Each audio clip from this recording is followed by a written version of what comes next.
Hello everyone and welcome back to your free piano lessons. My name is Olivia and this is lesson 7 of my free course here on YouTube that's going to show you how to play piano from the very beginning. If you missed the first few lessons, click up here, it'll take you back to lesson 1. For today we're going to finish up in unit 3 of our Piano Adventures books. Let's get started. Alright everyone, for today we've got just one big song and then we've got some technique and some theory to do because this is wrapping up unit 3. So for the first one, we're going to flip over to page 46 in your book. In this one, we're adding in one new note, which is your bass clef F. So they've got this up at the top, the little chart right there, so you can see where it's at. We also have a little bit more information about the bass clef in this one. So if you recall, last week we talked about how the treble clef is also called the G clef because the little swirl that it has goes around the G line. Bass clef has something similar. It is also called the F clef because the two dots are centered around the F line, which is the fourth line from the bottom of the staff. So once again, you can kind of use that to help you. If you know where that line is, then you can figure out where F is pretty easily. So in this one, that one new note is the only thing that is actually new in this. We do have some pedal. We also have some accents in this one, plus an octave sign at the end. If you look at the very last note, the C and F that you're playing there, you're actually going to move down to here in your left hand. So you'll see that when I play it in a second. Then the couple other big things with this one, we have, if you look in measure 15, we are going to be slowing down in that one. So this is just for kind of a dramatic ending here. You don't have to slow down a ton, just enough to kind of make a difference in this. We want it to just sound nice and dramatic towards the end of this. Then again, you've got some pedal to watch out for. The pedal does not go for the entire thing this time, so you do have to kind of watch out for where it's starting and stopping because it kind of comes and goes in this one. And then last thing, we do have some dynamics as well. We're starting off forte, which if you recall is loud. Then in measure 9, we switch to mezzo forte, which is medium loud. And then measure 13, we're back to forte again. So in this one, if we look at our very first notes here, they're telling me that in my right hand, my fourth finger is going to be on F. So that's right here. Then my thumb is on middle C. In my left hand, my two first notes are middle C and F. So they're telling me my first finger is on C, my fifth finger is on F, which is right here. So both of my thumbs are sharing middle C in this one, which is not the most comfortable spot to be in, but you know, it is what it is. So that's where we're starting. Then anytime in this song that you're playing multiple notes at the same time, I'm always playing F, C, and F. That comes up quite a few times in this piece, so anytime that you see that, those are the notes, F, C, F. So watch out for that, because it does come up a few times. So I'm going to play this one from the beginning, so follow along with me, and then you can see where everything's at.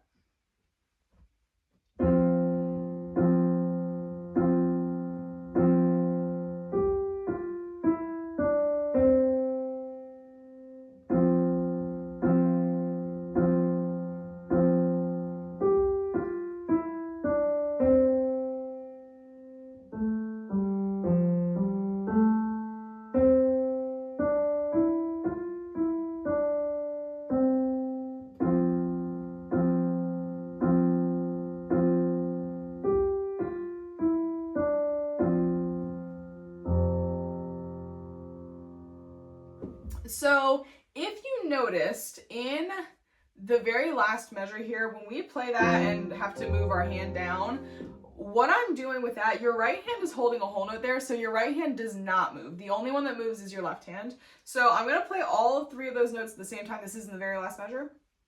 I'm going to play all 3 of those together. Then my right hand is going to keep holding this F while I move down an octave for my left hand. So one more time, if I go from measure 13.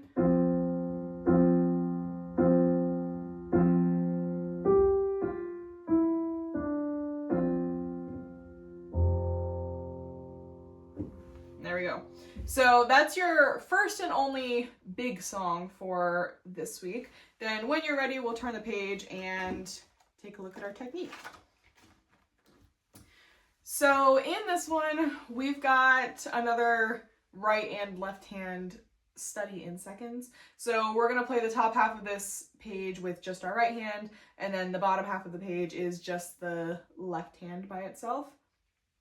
So everything in this one is slurred, so we're going to try and play everything nice and smooth and connected. So again, if I'm playing without a slur, it will look like this. So we've got kind of some space in between our notes. If I am playing with a slur where everything is legato, I'm going to play like this. So now there's no space in between my notes. So with this one, there's not really anything too crazy going on. We're just kind of moving around in seconds. There is a repeat sign on both pieces of this. So in your right hand, they're asking us to move an octave higher on the repeat. So I'll play through the whole thing. Then I'm going to play it again, but an octave higher up here. Then in your left hand, we play through the whole thing here. When we get to the repeat sign, they want us to repeat it an octave lower, so down here. So I'll show you what this one sounds like too. This is the right hand study in seconds, starting from the beginning.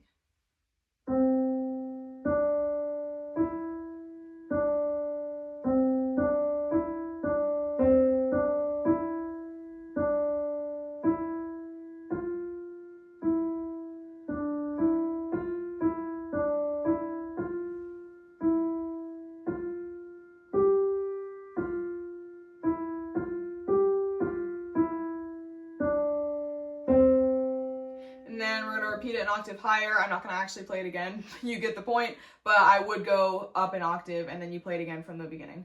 All right, then my left hand study in seconds starts on middle C as well.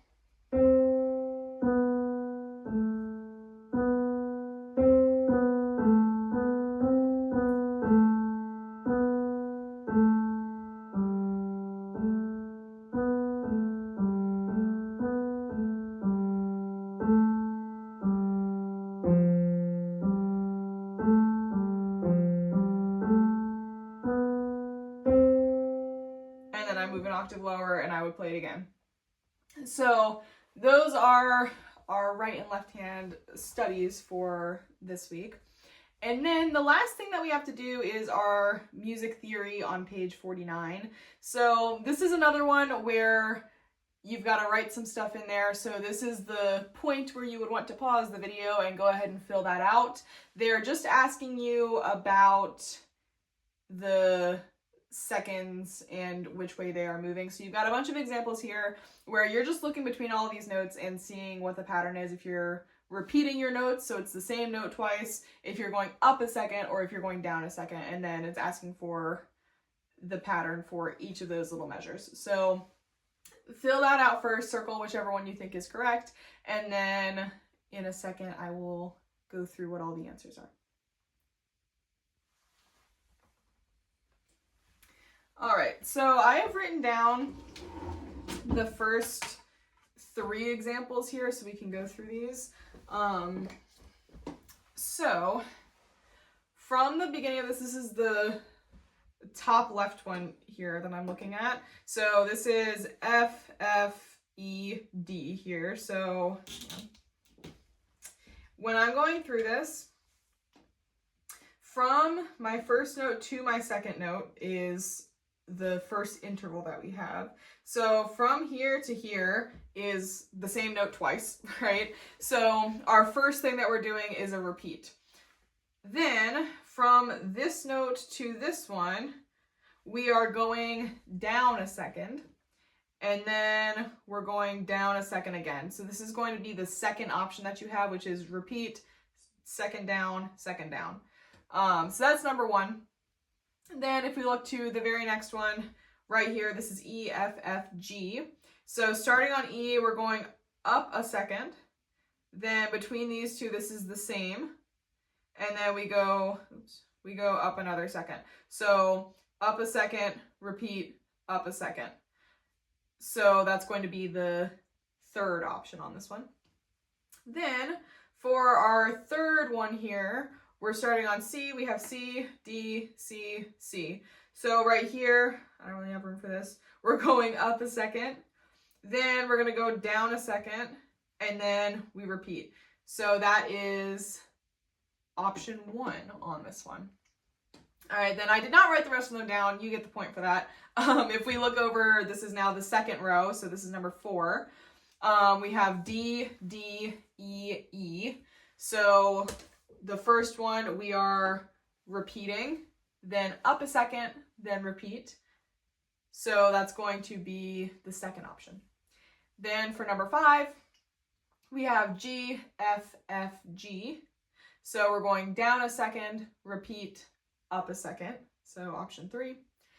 Then number 6, we have G, F, E, E, which is going to be down a second, repeat. So that's option 1. Then number 7, we have C, B, A, B. So that's down a second, up a second. So that's option 2. Then we have, for number, 8? We have F, G, G, A. So that's going to be up a second, repeat, up a second, which is option 3. Then last one here, this is number 9. We have B, A, B, A.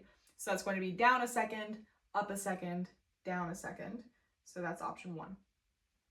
All right, so then the last thing that we have here is kind of an optional part of this, but we're going to do some improvisation. So what you are going to do, I'm going to play something for you. So I'm playing the little teacher duet that they have here at the bottom of the page. And you get to just make up anything that you want. So the point of this is to kind of start to get an understanding of what notes sound good together and, you know, kind of developing an ear for what sounds good. So what you're going to do, we're going to put your hands in your C pentascale. So both of my hands are C, D, E, F, G. All right. So you can play any notes in that hand position. So any of the 10 notes that you have here, you can play any note you want to at any time, however you want to do it. And our goal is just to make it sound nice. That's it. So I'm going to play this part down here. And then you are welcome to do this as many times as you want. You can kind of go back in the video and retry it if you'd like. So this is what my part sounds like. You're free to listen to it first if you want, and then you can try the improv after, or just go for it. Do your thing. All right, here it is. I'll give you 1, 2, ready, go, and then I'll start. All right, 1, 2, ready, go.